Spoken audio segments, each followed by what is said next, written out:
Sejam todos bem-vindos ao canal Companheiros da Luz. Leitura e estudo do livro O Consolador. Obra ditada pelo Espírito Emmanuel ao médium Chico Xavier. Exame da segunda parte, denominada Filosofia.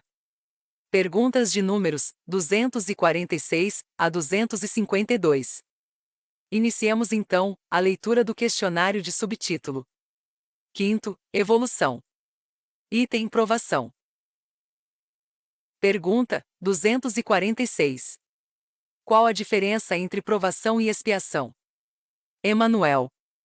A provação é a luta que ensina ao discípulo rebelde e preguiçoso a estrada do trabalho e da edificação espiritual. A expiação é a pena imposta ao malfeitor que comete um crime. Pergunta 247. A lei da prova e da expiação é inflexível? Emmanuel. Os tribunais da justiça humana, apesar de imperfeitos, por vezes, não comutam as penas e não beneficiam os delinquentes com o sursis. A inflexibilidade e a dureza não existem para a misericórdia divina, que, conforme a conduta do espírito encarnado, pode dispensar na lei, em benefício do homem, quando a sua existência já demonstre certas expressões do amor que cobre a multidão dos pecados. Pergunta 248. Como se verifica a queda do espírito? Emmanuel. Conquistada a consciência e os valores racionais, todos os espíritos são investidos de uma responsabilidade, dentro das suas possibilidades de ação. Porém, são raros os que praticam seus legítimos deveres morais, aumentando seus direitos divinos no patrimônio universal. Colocada por Deus no caminho da vida, como discípulo que termina os estudos básicos, a alma nem sempre sabe agir em correlação com os bens recebidos do Criador, caindo pelo orgulho e pela vaidade, pela ambição ou pelo egoísmo, quebrando a harmonia divina pela primeira vez e penetrando em experiências penosas, a fim de restabelecer o equilíbrio de sua existência. Pergunta 249. A queda do espírito somente se verifica na Terra? Emmanuel. A Terra é um plano de vida e de evolução como outro qualquer, e nas esferas mais variadas, a alma pode cair, em sua rota evolutiva, porquanto precisamos compreender que a sede de todos os sentimentos bons ou maus, superiores ou indignos, reside no âmago do espírito imperecível, e não na carne que se apodrecerá com o tempo. Pergunta 250. Como se processa a provação coletiva? Emmanuel. Na provação coletiva verifica-se a convocação dos espíritos encarnados, participantes do mesmo débito, com referência ao passado delituoso e obscuro.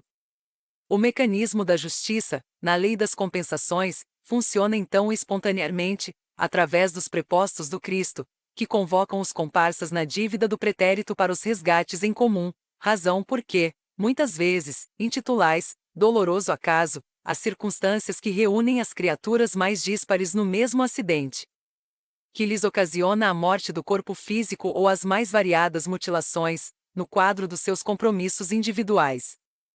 Pergunta 251. A incredulidade é uma provação? Emmanuel. O ateísmo ou a incredulidade absoluta não existe, a não ser no jogo de palavras dos cérebros desesperados, nas teorias do mundo, porque no íntimo, todos os espíritos se identificam com a ideia de Deus e da sobrevivência do ser, que lhes é inata. Essa ideia superior pairará acima de todos os negativismos e sairá vitoriosa de todos os decretos de força que se organizem nos estados terrenos, porque constitui a luz da vida e a mais preciosa esperança das almas.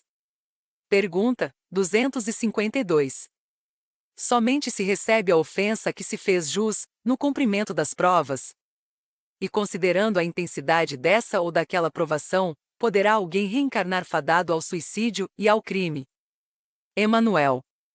Receberemos a dor de acordo com as necessidades próprias, com vistas ao resgate do passado e à situação espiritual do futuro. No capítulo da ofensa, quando a recebemos de alguém que se encontra dentro do nosso nível de compreensão e do plano evolutivo, é certo que se trata de provação bem amarga, indispensável ao nosso processo de regeneração própria.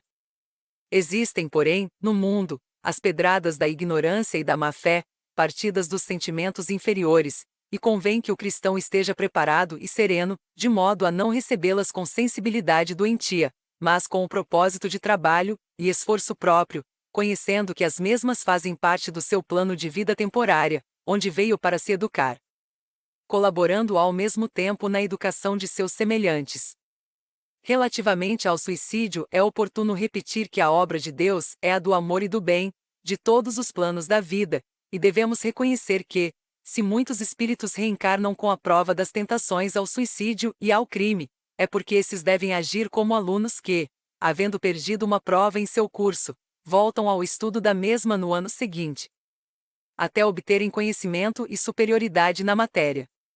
Muitas almas efetuam a repetição de um mesmo esforço, e por vezes, sucumbem na luta, sem perceberem a necessidade de vigilância, sem que possamos, de modo algum, imputar a Deus o fracasso de suas esperanças, porque a providência divina concede a todos os seres as mesmas oportunidades de trabalho e de habilitação.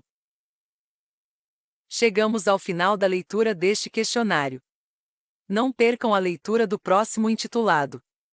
Segunda parte, Filosofia. Quinto, Evolução. Item, Virtude. Obrigado por apoiarem nosso canal. Curtam, comentem, façam a sua inscrição e compartilhem. Boa reflexão e que Jesus abençoe a todos. Deus, Cristo e caridade.